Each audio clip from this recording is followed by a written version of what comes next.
Méditation du 24 juillet. Promesse à la veuve stérile et abandonnée. Tu seras affermi par la justice. Tiens-toi éloigné de l'oppression, car tu n'as rien à craindre. Ésaïe 54, le verset 14. La métaphore de la femme continue. Judas est représenté avec diverses expériences féminines. Dieu est décrit comme le mari qui abandonne sa femme pour des raisons justifiées, mais qui la rétablit dans sa condition initiale, car sa colère est momentanée, mais sa bonté est éternelle. Celle qui est abandonnée pour son infidélité est pardonnée et accueillie à la maison. Cela représente l'infidélité de Judas et la promesse de Dieu de le faire revenir de l'exil s'il revient à lui. La femme stérile qui sera remplie d'enfants représente le retour des enfants de l'exil babylonien. La veuve, la stérile, la célibataire et l'abandonnée reçoivent la même promesse. Dieu sera leur époux et leur rédempteur. Avec toutes ces personnes, Dieu veut faire une alliance de paix et de prospérité. La femme stérile portait un immense fardeau de honte. Le Seigneur compare donc Israël captif à une femme stérile qui peut chanter. Les enfants de la femme désolée sont plus nombreux que les enfants de la femme mariée. Voir Isaïe 54, le verset 1. L'exil babylonien et la captivité signifiaient plus que l'oppression. Ils représentaient la honte, la disgrâce et l'humiliation. Dieu promet une glorieuse délivrance. La malédiction de la stérilité et de la honte serait brisée et Israël serait si fécond qu'il devrait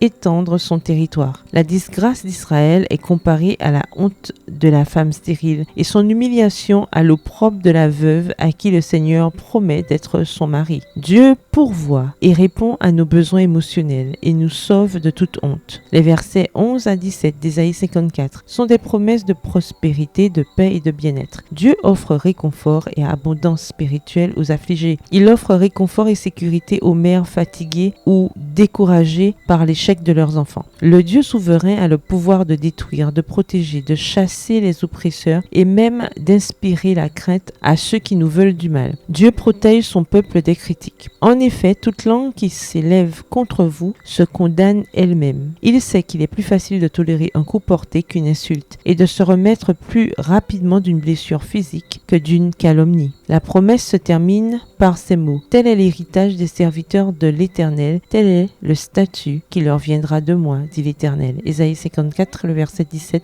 dans la version second 21. L'idéal offert par Dieu à ses enfants est plus élevé que la plus noble des pensées humaines. Bonne journée, que l'Éternel vous bénisse.